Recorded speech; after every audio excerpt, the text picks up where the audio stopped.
YouTube is in easy mode right now. That is a message that's being pushed across the platform, that anybody can throw up videos and make whole heap of money from YouTube. But is that really true?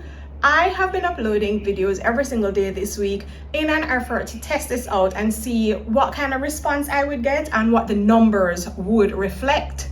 Much more important, because money talks and bull walk, right? So I have a few learnings that I want to share from my 1 week of uploading daily before we move on and just kind of say, yeah man, YouTube easy right now, let's everybody jump on it. So this all started when I came across DoDash's channel, and it's a funny story. On over on my other YouTube channel, where I'm telling people, don't do Vlogtember, Vlogtober, Vlogmas, like don't do all of these daily videos right now, because it kind of waters down your content, and you're in an effort to push out daily videos, sometimes the quality lacks. And that is kind of where I realized that I was stuck, because I wanted this channel to be like a travel channel and, you know, an adventurous, fun, following my life outdoors kind of a channel. But at some point you have to find a balance, I believe, between quantity and quality. And that's what I said over on my other channel, where I'm trying to teach YouTube growth. I still feel the same way. Daily videos, though, like I've uploaded a video every day this week, and because of that, this is the first month, October is the first month that I've hit my goal of publishing 8 videos per month. I've always said I want to publish at least 2 videos per month, 2 videos per week, giving me 8 videos per month, and I've never hit that goal. Shame on me for sure, because as a content creator, I have allowed myself to get distracted and chasing dollars all over the place and not putting the focus on YouTube, where I really and truly wanted it to be. So what happened when I hit that goal of 8 videos this month? This has also been the highest earning revenue month for me on YouTube. It's still not a whole heap of money. We don't even cross $100 yet, but we will, I'm pretty sure, because October still have maybe 5 or 6 days left, and I am not done recording for October yet. This is going to be the 9th video for October, and I still have more coming. So I'm pretty positive and hopeful that we will cross the $100 threshold, and I can start getting a payout from YouTube every single month. But there's something to be said still about quantity and quality and the balance thereof. So this whole thing about YouTube is on easy mode right now. When I watched DoDash's channel and I said, okay, she's doing a YouTube video every day, actually multiple times per day, something is clicking for her. Maybe I should give it a try. Don't bother watch the fact that, you know, right now I'm not in a season of travel or adventure. Just put up content on the channel to keep it going and make sure that consistency is going, right? But can YouTube work like that in every niche and for every type of content creator? Let's talk a little bit about it. So I've been putting up videos every day this week, and a lot of those videos are still currently under 200 views each. And to me, that's abysmal for a channel that has almost 3,000 subscribers. I would hope that I am being pushed out a little bit more than that.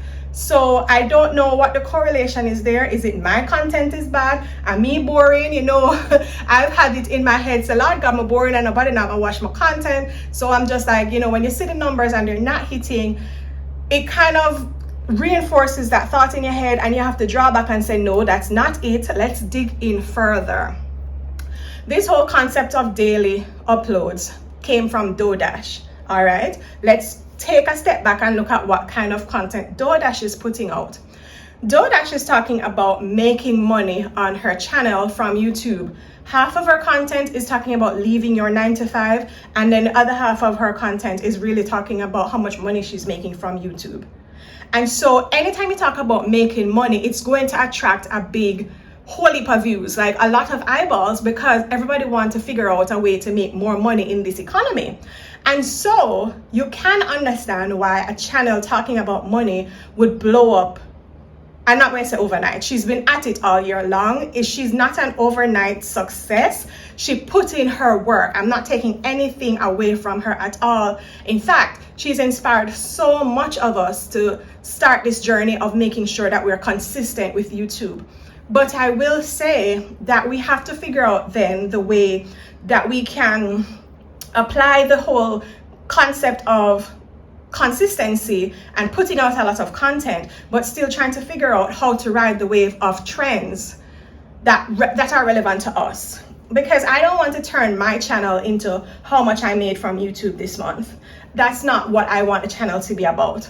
And I've already said that I didn't want to be a Merida channel. Like, I started the channel on that kind of vibe when I moved here to say, all right, I'm going to, record this whole journey of us moving from Jamaica, starting a new life, all of that. And now when something is working, you replicate it a lot. So all of my house hunting videos, they do really well. And so I do a lot of them. But I do not want to be a channel that's just talking about how to find rentals in Merida. That's not what I want to be. I don't also want to be a Merida-based channel, because eventually I will move on and then people are going to stop watching because they came here for Merida content.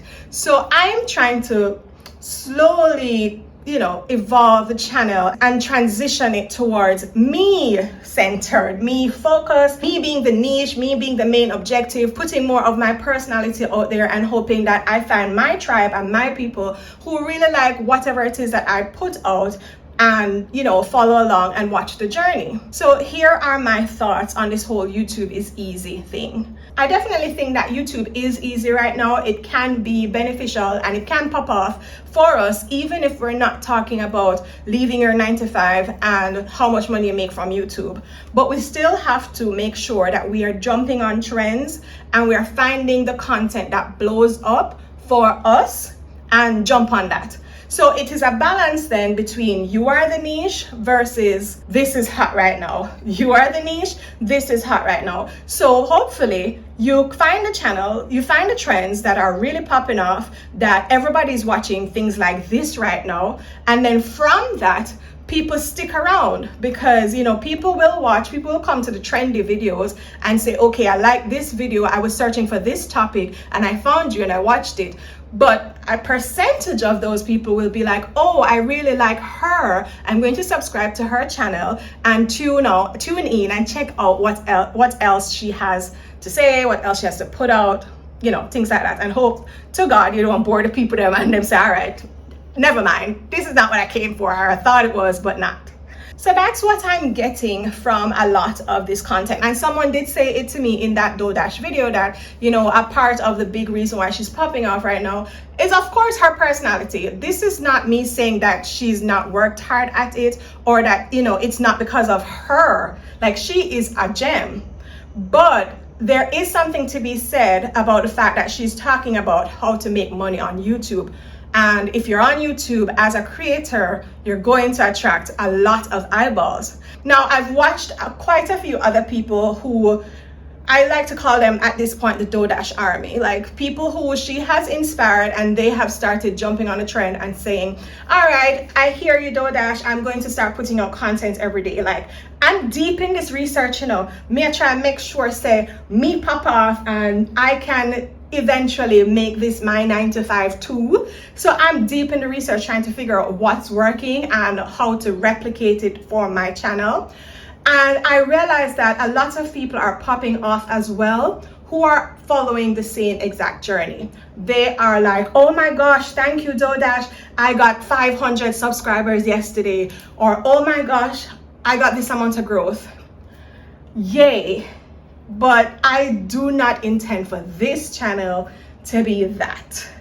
And so therefore, the balance for me, I realize, is finding the trends that I want to talk about on my channel, things that are purpose-based for me and make me happy and make me sing, because when I'm happy, then I'm creating content that makes you guys happy and want to stick around, and you're like, yes, give us more of that. With that being said, definitely there are going to be some walk and talk videos through the neighborhoods, because you guys love those. That one did relatively well for my channel.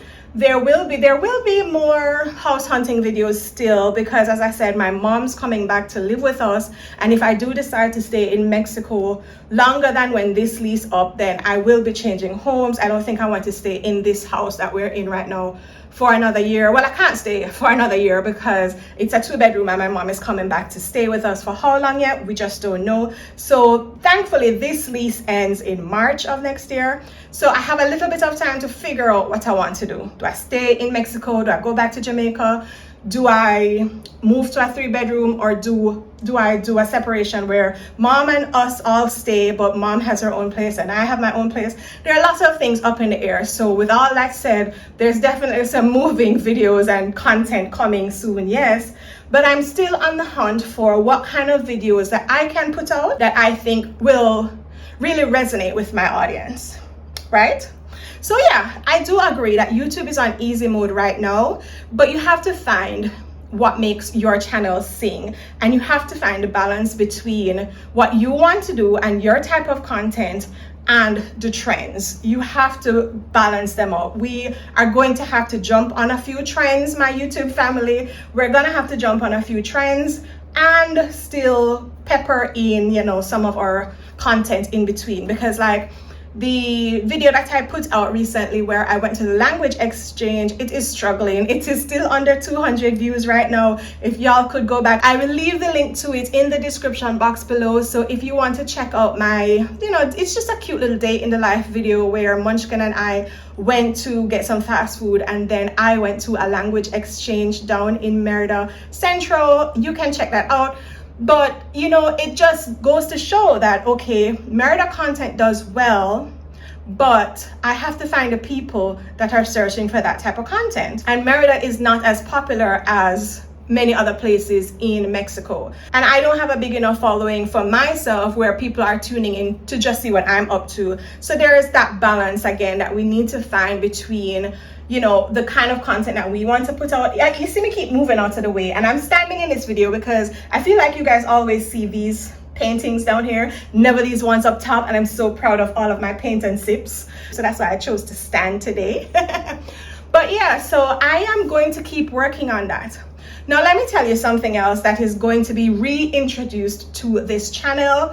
I want y'all to be my sounding board. Let me know if you guys will be here for that.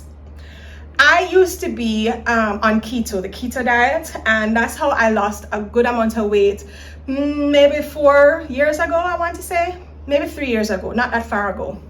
Anyways, I just put on one frock a while ago, a dress, to come record this video, and it ain't go nowhere. So homegirl needs to lose some weight.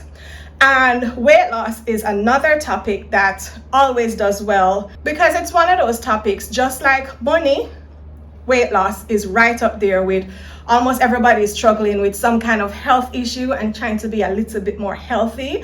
So I have some content coming up about losing weight because my birthday is in a month. So we're going to try some crash diety kind of things to see if we can just to the birthday, and then after that we'll, you know, because crash diets don't last for long, right? It crash and then you crash and then you try and get something sustainable after that. I have some content coming up along those lines, and with that I think I'm going to pull back on the daily videos a little bit. I don't know. See, that's my struggle. I feel like some videos take multiple days to produce. What do I do in between producing those? I can always come up and still do these talking videos. I can always do that. I can always come up and do some story times. What do you guys think? Should I do that? Should I like continue to make my multiple day productions and then do some talking head videos and try and do and still try to keep up that consistency of doing multiple videos per week? Yeah, that might be a good plan, don't it? All right, we'll figure out the right balance eventually as we move along. But you guys are part of my YouTube family now. This was me just kind of coming to you with my ideas so that we can all figure out a better way for the channel, because when you have the input on the channel, then it actually, I can produce the videos that you guys want to see. But let me know if you still want me to do these just chit chatty videos where I do maybe some story times, and maybe just I can still update you on the progress of how the YouTube channel is going, because I guess by now a lot of y'all are invested and you want to see how it's going. Somebody did leave a comment yesterday that, you know, it takes a while for YouTube to grow, and so I should look for multiple streams. Honey, I am the queen of multiple stream of income, and I think that is my excuse as to why my YouTube channel hasn't grown, or I've never hit my 8 videos per month target, because I have my hand in a bunch of different things usually. And so usually I don't have time to even record videos because I have clients, I'm doing freelance work, I have a bunch of different things doing to try and make sure that I make a minimum monthly amount so that me and Munchkin can be comfortable each month. These past few months, I've had a big stop on all of that. And so that is why I am currently in this phase of life trying to figure out, okay, it's time to pivot again. What direction am I pivoting in? And I have decided to go all in on YouTube. And so that's why we're currently focusing on just YouTube. But I do have another idea, because when you have, I mean, even if I blow up on YouTube, it can still crash though. So I have another idea that I will be working on, and I will be documenting that process too, on growing another stream of income soon. Should I say it now? I'll do another video on that, on the process of that and how it's coming along and stuff like that. Because even if YouTube does take off and whatever, I still want to make sure that I have something else that we can always drop back on and say, yeah man, money still come from over there, so over there, so because as we say in Jamaica, one cocoa full basket, and so you have to have cocoa come from all over. I hope y'all caught that, because I know the poor closed captions now gonna catch that one day at all. Anyways, if you stay to the end of this video, please leave a comment down below that says YouTube is in easy mode right now. That's what I want you to type. YouTube is in easy mode right now. And then let me know your thoughts on some of the ideas that I have discussed in this video. Because yes, YouTube is in easy mode right now. It is possible to make a substantial amount of income from YouTube. But we have to figure out, especially if you're not going to be in the money-making niche, we have to figure out how to grow our channels. And that's my aim. That's what we're going to do. All right. I love y'all. I will talk to y'all in the next video that is coming out tomorrow, because we are on a roll. I'm not ready to stop. I'm not ready to slow down yet. My name is Monique. I will catch y'all